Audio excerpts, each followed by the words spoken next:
Hello all, welcome to this lecture.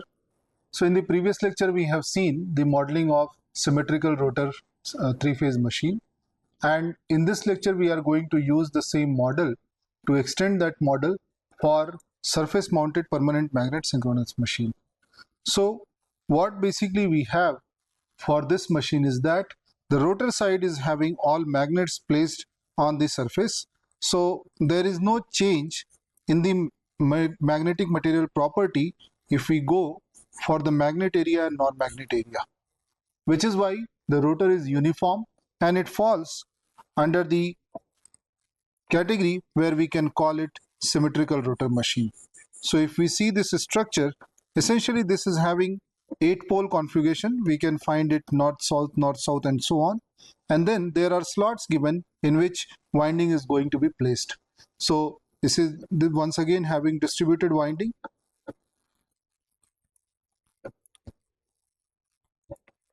and in particular we are having three-phase supply given to that.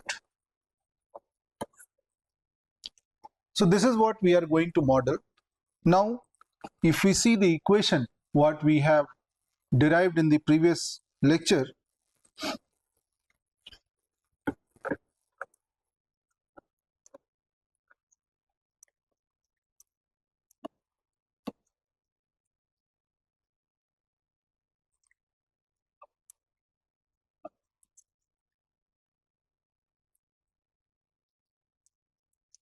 we have got good understanding about the frame of reference and how to transform the quantity from one frame of reference to another frame of reference, and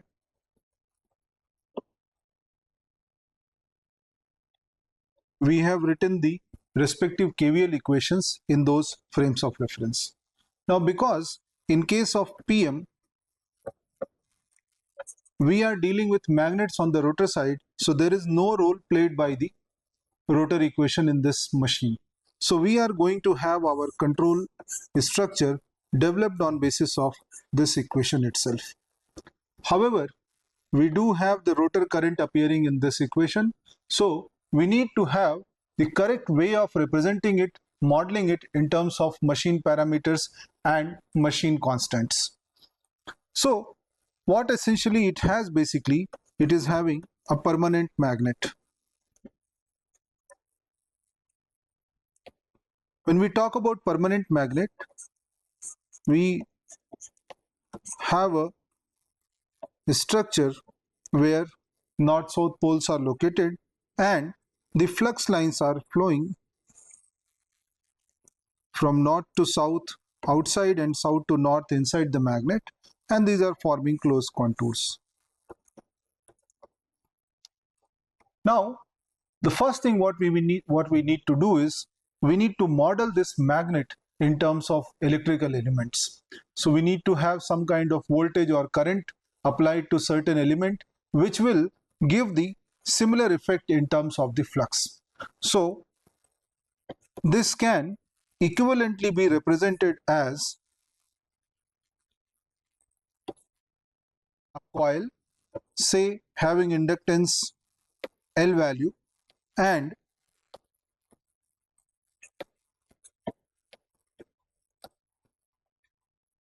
there is a current, for example IF, flowing in this, and we have closed path for it.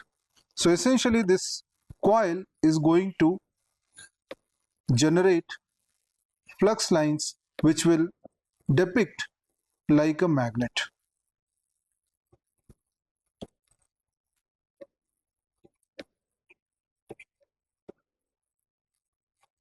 So in this manner we can model our magnet in terms of the inductance L and the current flowing into the circuit, in the closed circuit. Now the same concept we are going to use to model the rotor of permanent magnet synchronous machine in terms of coils and current. So if we take a typical structure, what basically it is having is the cylindrical structure is having magnets placed on it in such a manner that it is giving a notion as if some three-phase winding is located on that.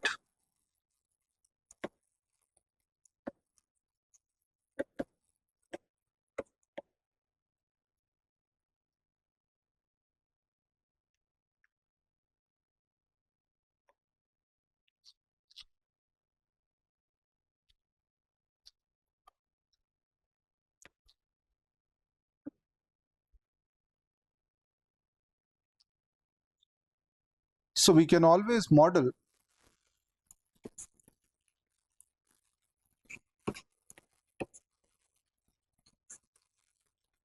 the three-phase system using the magnet model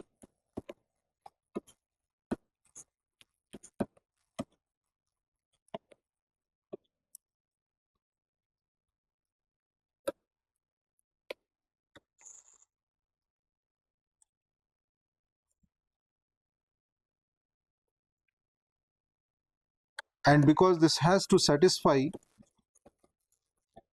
the KCL at the node, so we are having the appropriate direction and magnitude given for the current. This inductance can be taken as LF.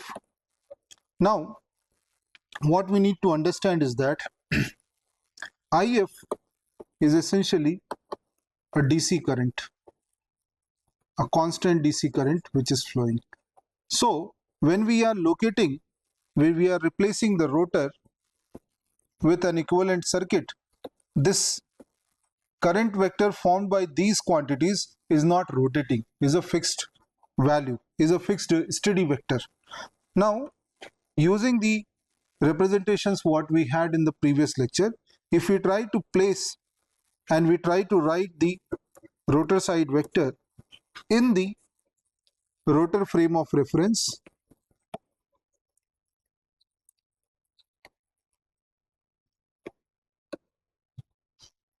and it is to be noted that we have conveniently placed IF along alpha r for simplification. So R phase, rotor R phase is lying along alpha r, rotor Y phase and B phase are 120 degrees shifted and located in this arrangement. What we have basically,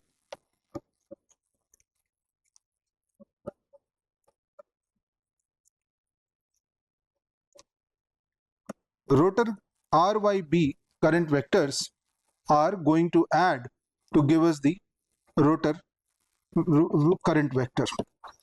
Now, because IF is aligned along this and it is having a fixed magnitude, it can be written in this manner, whereas for Y and B, it can be written in this form.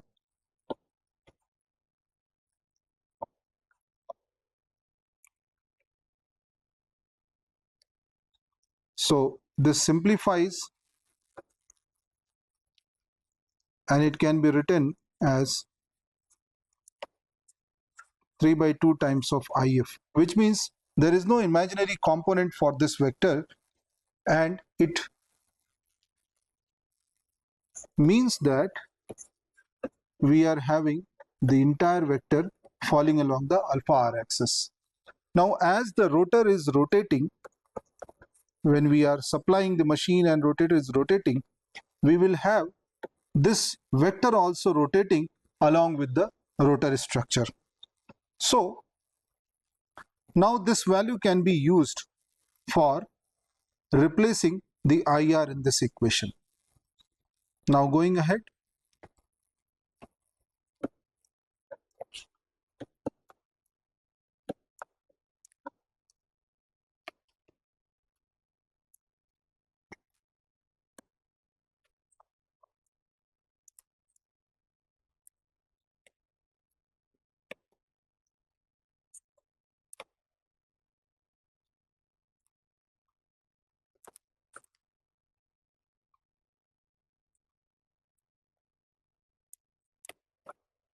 now this derivative can be opened and it should be noted that d epsilon by dt is basically omega m.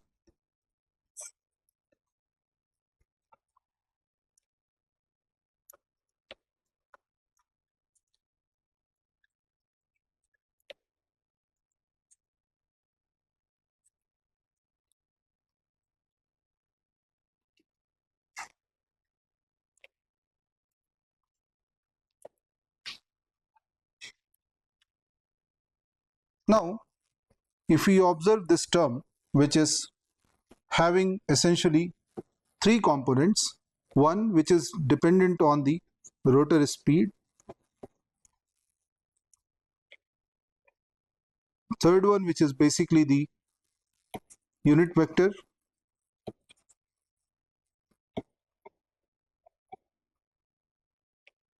and the middle term which is basically a constant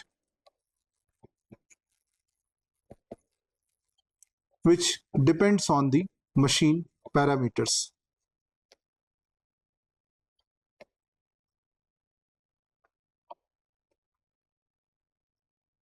So we can always reconfigure this and we can combine the constant term as a term, say Ke, and we can write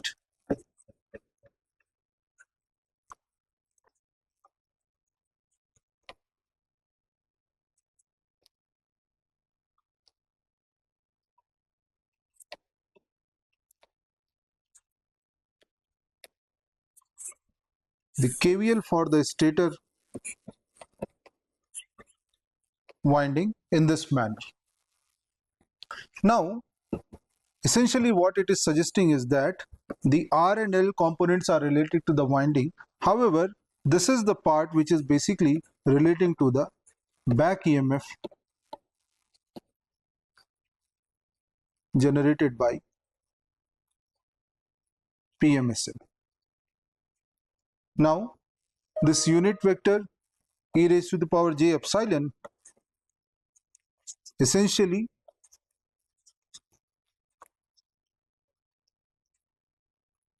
makes the back EMF of sinusoidal nature.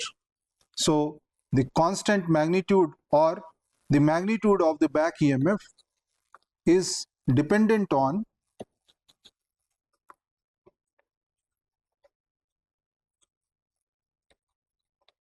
the flux strength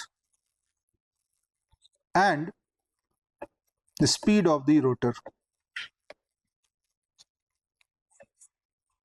and it is varying in sinusoidal fashion, which is represented by the unit vector. So this model is very similar to DC machine, where we have the drop in the winding in terms of the resistive drop and then the inductance coming over there and then finally the back EMF. So the equivalent circuit of this machine also can be drawn in a similar manner.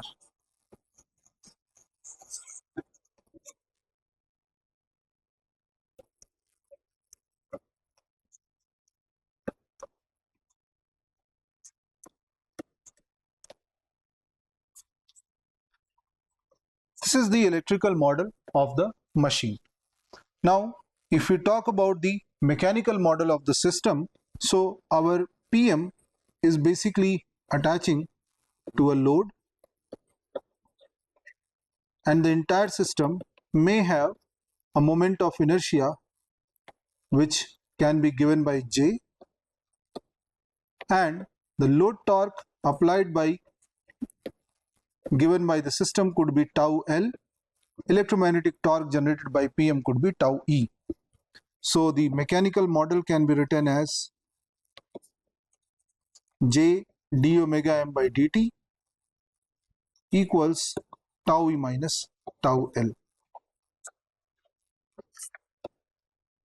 Now, two things are to be noted over here. One is that we are dealing with synchronous machine.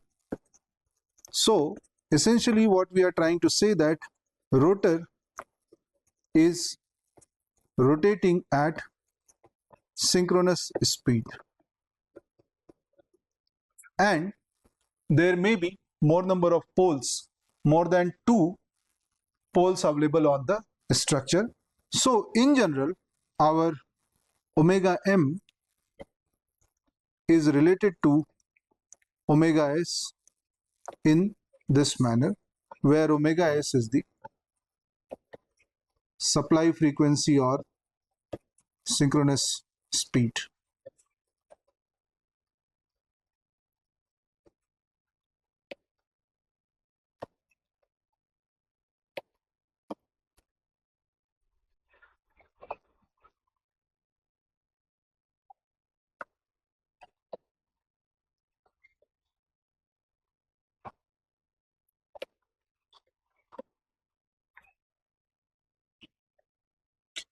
Now going ahead, once we have the model, we need to look for which type of controller would be suitable to apply over here for the complete control.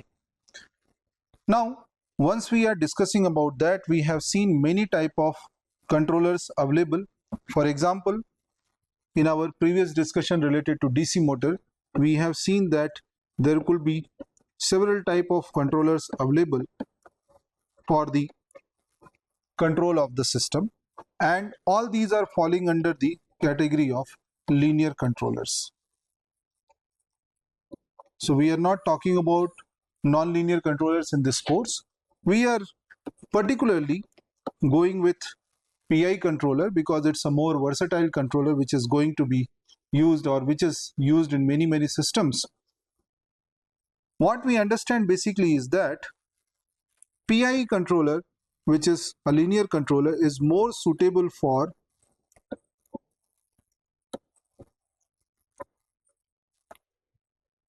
DC quantities or slow varying quantities.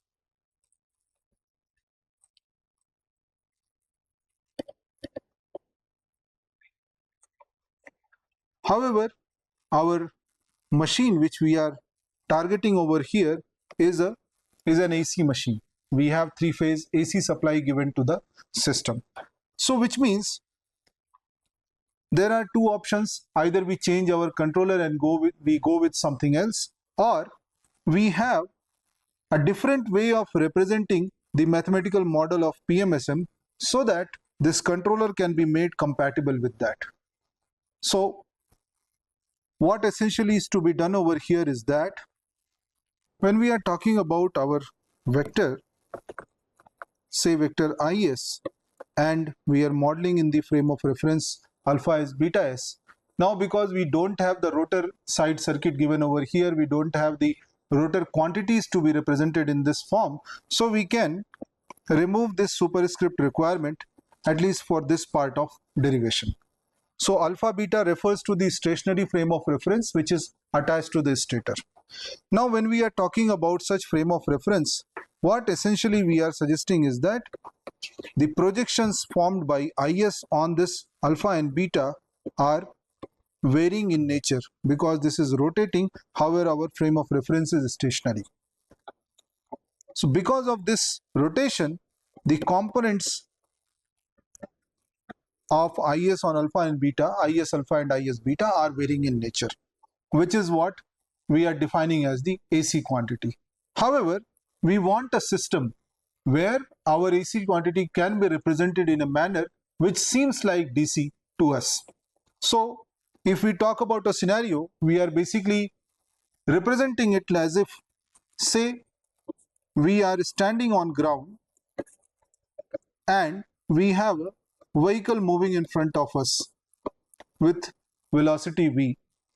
With respect to ground, we are observing, so this velocity v is going to appear as non-zero value. However, if we want to keep or want to maintain a way of looking at the vehicle where this vehicle doesn't move with respect to us, doesn't change its position with respect to us, we need to go and sit in a frame of reference or simply sit in another vehicle which is moving with the same speed. In that case, we'll be able to maintain the distance between the vehicle which we are observing and the observer as a fixed value. And this is what we are calling as a DC quantity. The magnitude is not changing. So the same analogy we are going to use over here, and we are going to say that, okay, we will choose a frame of reference DQ, which is synchronously revolving frame of reference,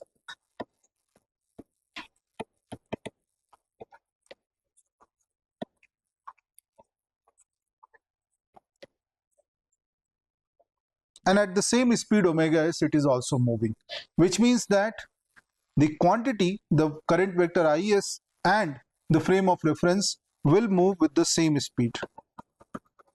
Hence, the projections formed by the vector on these axes D and Q is going to be a DC value, is going to be a fixed number. Now, Once we are able to represent our quantities as a DC quantity, we are very much okay with the linear controller, for example PI, to be applied in this framework, and then it can work for our purpose. Now we can once again use the same transformation method what we have gone earlier in the previous lecture. Say the new frame of reference DQ is making an angle rho with alpha beta, the stationary frame of reference, where rho is related to omega s in this manner. So what happens, the vector which is essentially defined in alpha beta frame of reference, we want to transform this vector to DQ frame of reference. So we need to have appropriate unit vector multiplication for this transformation. And once again, for convenience, we are moving our alpha beta, or we are changing our frame of reference from alpha beta to DQ, which is located at an angle rho in the counterclockwise direction. So we are going to get an easy way of doing it by multiplying e raised to the power minus j rho with the original vector. So same can be applied to the voltage vector as well, and we can write voltage vector in DQ frame of reference as this.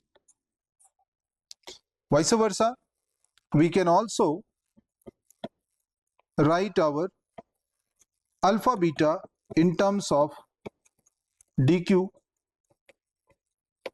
frame of reference as this. Similarly, Vs alpha beta can be represented as Vs DQ e raised to the power j rho. Now, these two can be used for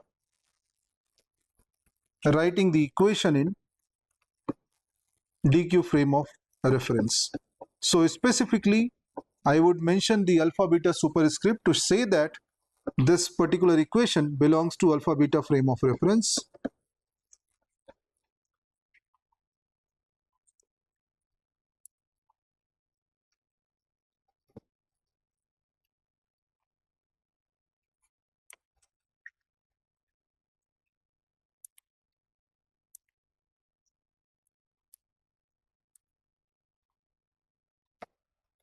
And I can plug in the values of Vs alpha beta and Is alpha beta.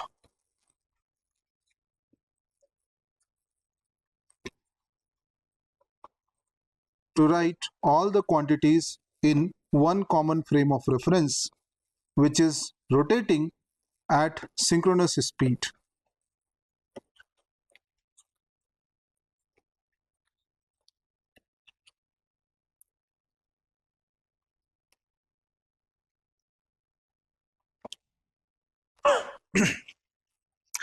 Now, this derivative term can be opened.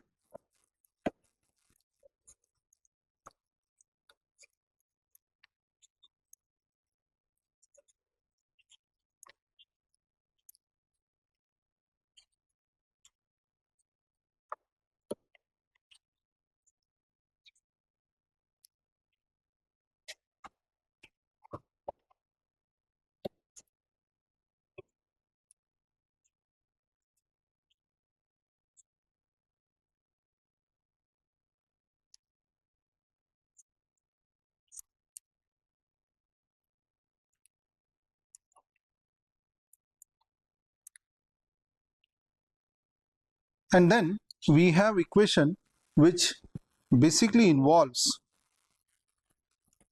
two different unit vectors. One which is appearing on account of the rotor frame of reference to stator frame of reference transformation, and other one which is appearing on account of the alpha beta stationary frame of reference to DQ synchronously revolving frame of reference. Now, the thing to be understood over here is that when we are representing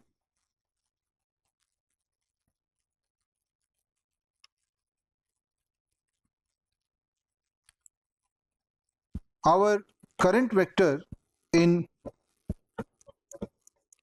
alpha r beta r frame of reference,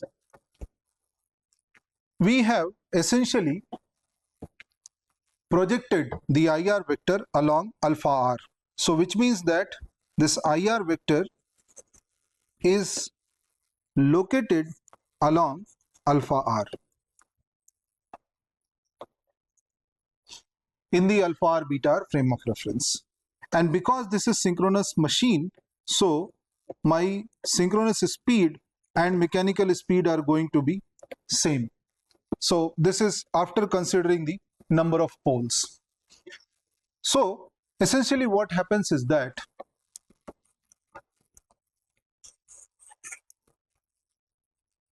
the vector IR can actually be aligned in a particular orientation, which may basically benefit us in simplifying the equation to a better form.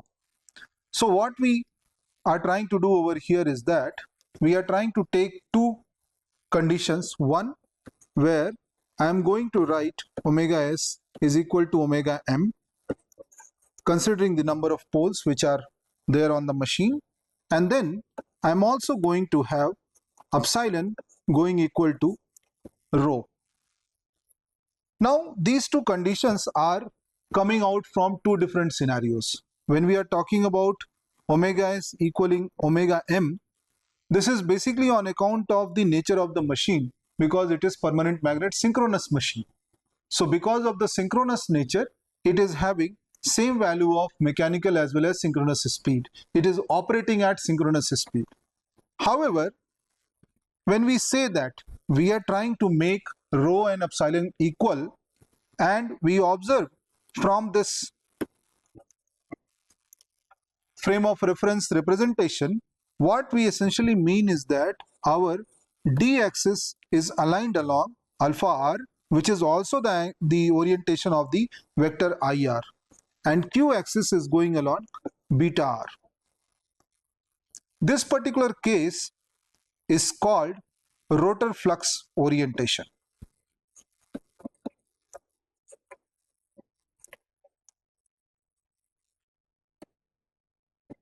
So by saying that we are having rho equals epsilon, we are actually trying to choose a particular frame of reference which is oriented along the rotor flux and going at the synchronous speed.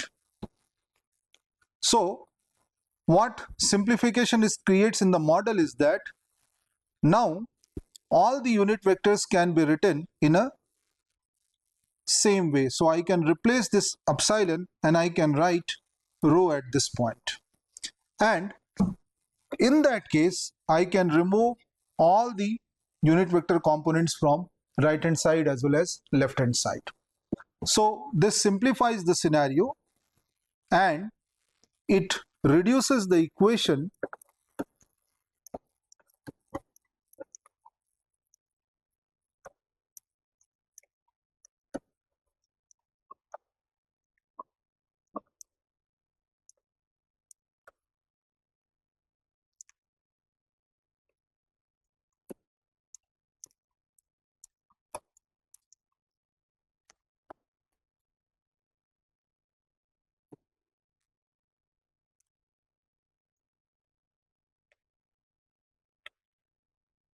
now. If we take out the real and imaginary components of this stator equation, we can write VSD as ISDRS LS ddt of ISD plus, or rather minus, because there is a J which is going to be multiplied with JIQ ISQ, and then it is going to come like omega s LS ISQ, and because there is no real term in the last factor, so we do not have any term corresponding to this over here. However, VSQ is going to be ISQRS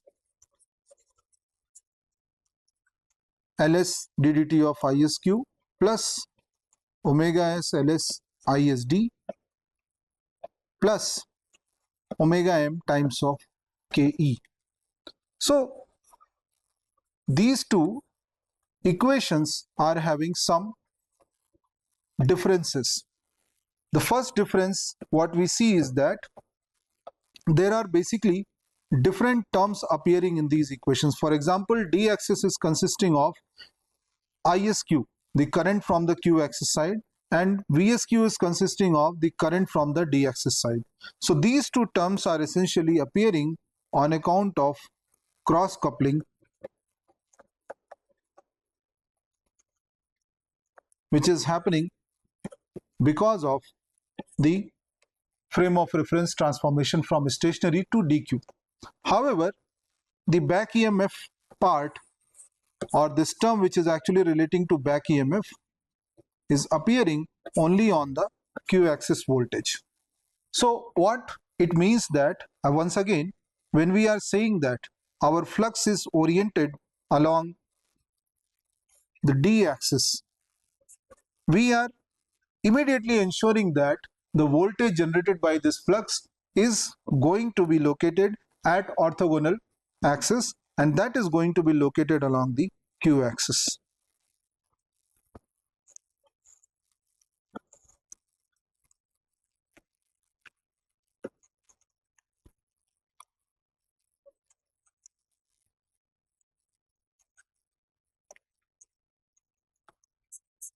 Which is why we do not have any term corresponding to back EMF on the d axis. So this is the simplification which is observed just because we have oriented our axis along the rotor flux.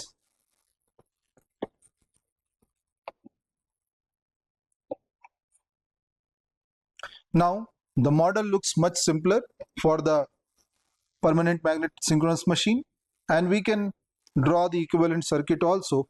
So for the d axis,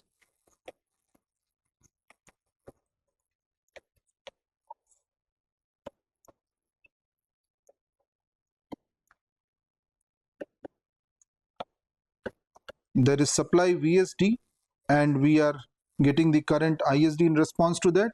We have the circuit elements RS, LS, and a cross coupling term which is having opposite polarity and a magnitude of LSQ.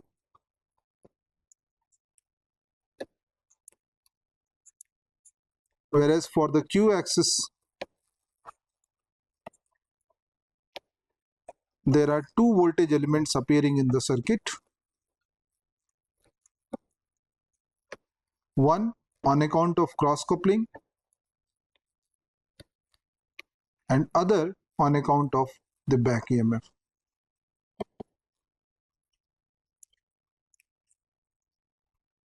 So that is how we have the circuit distributed over here. Now, at this point, the electromagnetic torque for permanent magnet machine, we are going to take as a standard equation which can be written as a constant times of ISQ. So the component of IS current, which is falling orthogonal to the flux axis, is basically responsible for torque generation.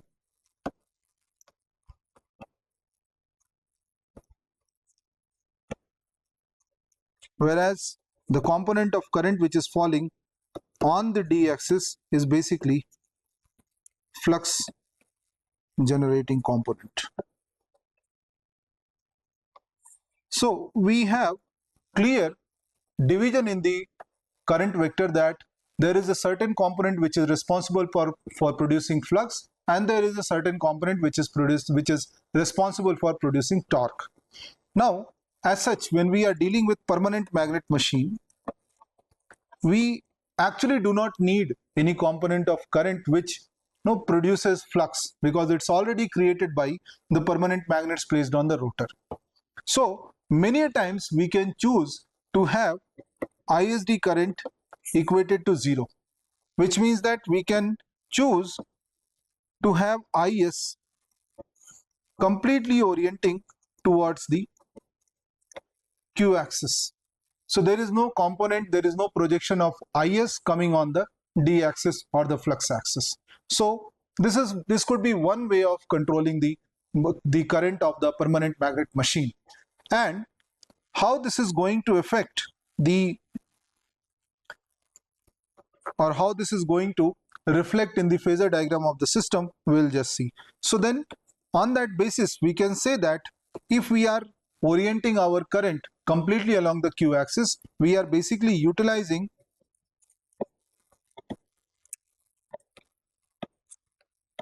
current in the best possible manner.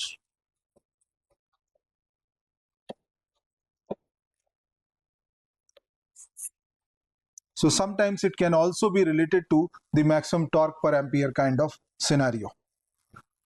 Now going ahead, if we try to draw the phasor diagram of permanent magnet synchronous machine under this scenario, when our current vector is oriented along the q axis, what we can have is basically we have the flux, rotor flux given by the generated on the machine, say psi r, which is essentially creating a back EMF on the stator, say EB, and as seen from the phasor diagram, this is our d axis where flux is oriented, and the q axis is coming, or back EMF is coming along the q axis. So I can mark d and q over here as well. And then the current is located along the q axis alone. So now when I have to include the components of this equation in the most basic form, and say in the alpha beta frame of reference we are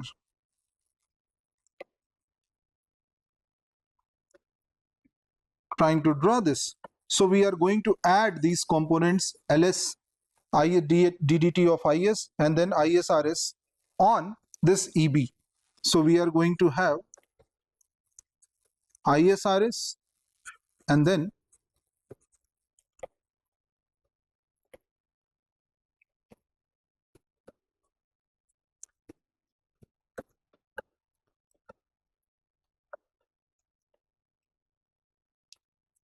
so the sum of these three components is basically the supply provided at the terminal of the machine. So what we find that despite having no flux taken from the supply, which means that no component of current falling on the d axis, we are still not maintaining a unity power factor in this scenario, and that is because of the inductance ls available on the stator winding.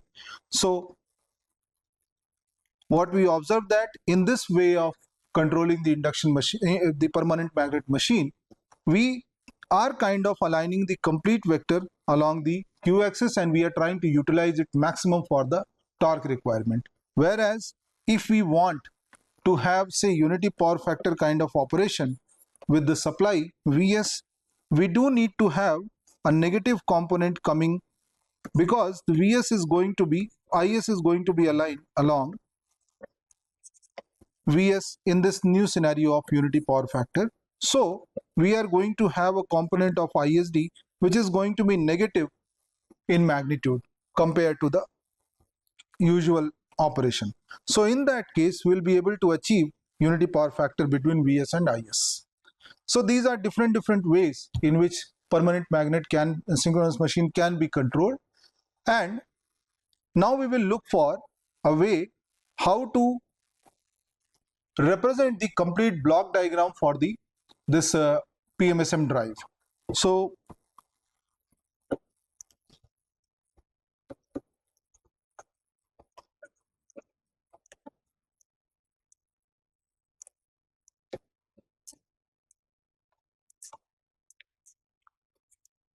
and we are going to utilize the DQ model for this purpose, because essentially that is what we are going to have for designing our controllers. So if we consider the Q-axis model first, because that is what is responsible for creating the torque in the machine and then going ahead the controlling the speed of the machine. So we have basically VSQ voltage supplied, and then there are some terms which are getting subtracted from it, which are, one is basically the cross coupling term, and the second one is on account of back EMF.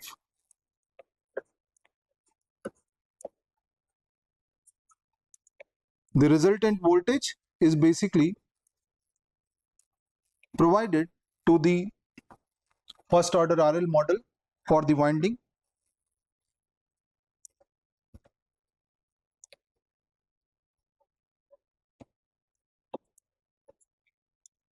and which is generating our Q-axis current. Now this Q-axis current is responsible for generating the electromagnetic torque through a machine constant Kt, and from this torque we are essentially subtracting our load torque and then applying the mechanical model, which can be taken as integrator with a moment of inertia factor, and this is what is going to generate the speed omega m. So this is what is essentially happening from the machine model point of view. Similarly, we have the VSD voltage having a cross coupling term of omega s ls isq, and the resultant voltage is fed to a similar RL model which generates ISD. However, in the form when we are trying to have the maximum utilization for the current in terms of torque, we do not have any further purpose for ISD to be made. So this is what we have from the machine and load perspective. This is the model from that perspective. Now we need to understand that the machine is getting supply essentially from the inverter. So this VSQ is generated from the inverter, and hence we need to have a model for the inverter as well. So inverter model can be taken as VDC by 2 in its simpler form, and this is basically generated because of a reference signal, say VSQ star and VSD star. Here VSQ star, VSD star are nothing but we can transform our modulating signals, three-phase modulating signals discussed during the induction motor time, and we can transform this to generate the reference signals in the synchronously revolving frame of reference. Now, in this system, we are going to place our controllers, because ultimately what we want is the precise control of speed and current and everything. So what we have, because this drive structure as such is a kind of box which is getting some reference, for example say speed reference is provided to it, there are some feedback available internally, and then ultimately what we are finding is that there is speed which is produced and it is matching with the reference speed. In this structure, when we are providing the speed reference and we are saying that we are looking for feedback control, we have measurement of speed happening at this point and we are providing that as a feedback.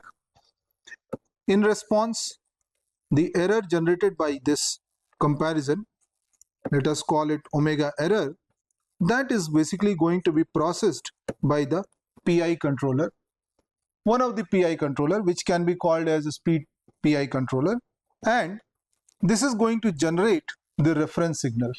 Now once again, referring to what we had in the DC closed loop control, DC motor closed loop control case, that the outcome of the PI controller is essentially the quantity which is responsible for controlling the or minimizing the error.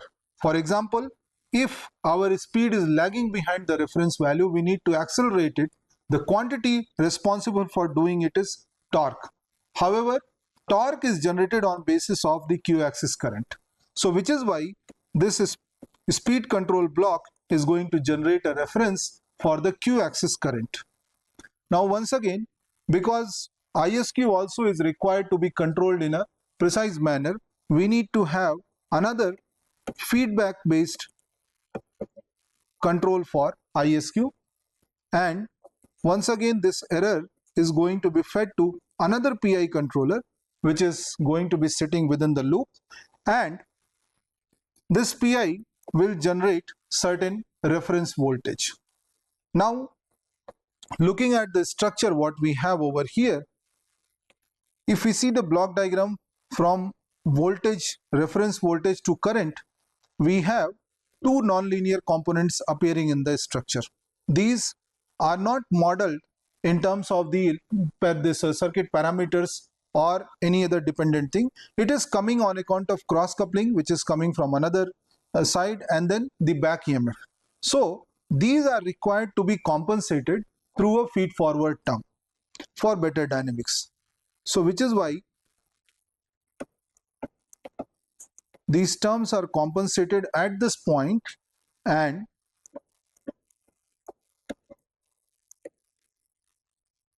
added to the output generated by the controller. However, it must be noted that the output generated by controller is only a reference signal. However, the actual nonlinear term is basically a voltage which is going to have much larger magnitude. So these feedback or feed forward terms basically must be scaled down to a level of signal, and this scaling factor is basically the inverter gain what is given over here. So this is divided by VDC by 2 to make it at signal level, and then the outcome is what is called as VSQ star. This is what essentially we are having on the Q-axis side of the model. Similarly, we have D-axis side of model. However, we do not have the speed reference and this command going to D-axis side because there is no role played by ISD in for the speed control. So we can have ISD reference directly generated, and we are trying to have the orientation of the vector along the q-axis, orientation of the current vector along the q-axis. So we are going to make sure that the d-axis current is 0. So which is why a reference of 0 is provided, and we compare the feedback of ISD, process it to feed it to the PI controller, and once again the nonlinear term must be compensated. So we take this omega s ls ISQ and it must be scaled before adding to the controller output, and then this output can be called as VSD star. So this is what we are having as a control block diagram for D and Q side.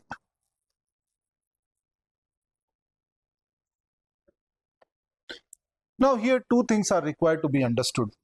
When we are taking the current feedback, we can consider a unity feedback for the current.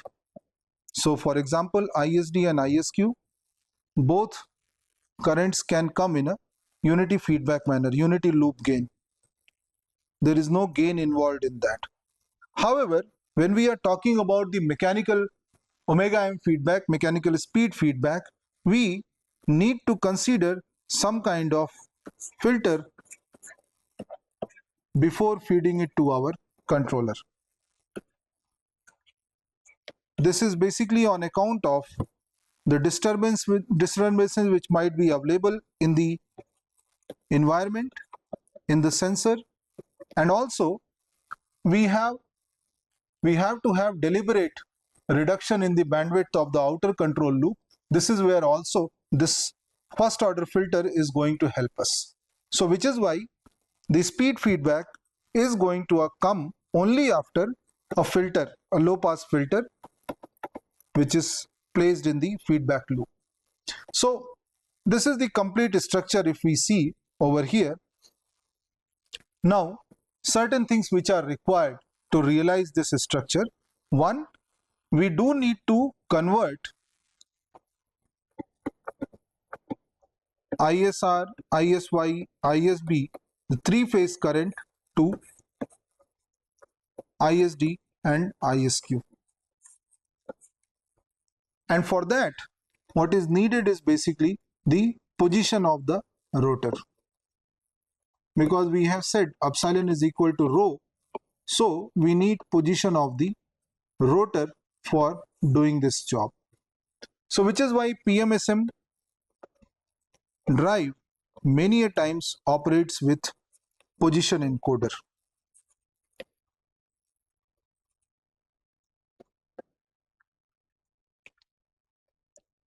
Or resolver.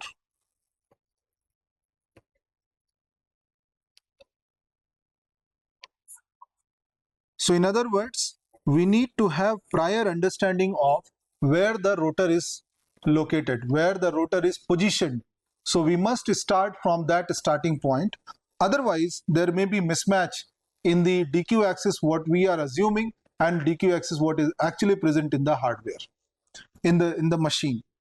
So this is one essential part which we need to have for this. So once we have developed the block diagram, still what we do not have is basically what is the controller that is placed in this system, which means when we are placing the PI controller, it essentially has this structure, but the values of KP and KI are required to be computed.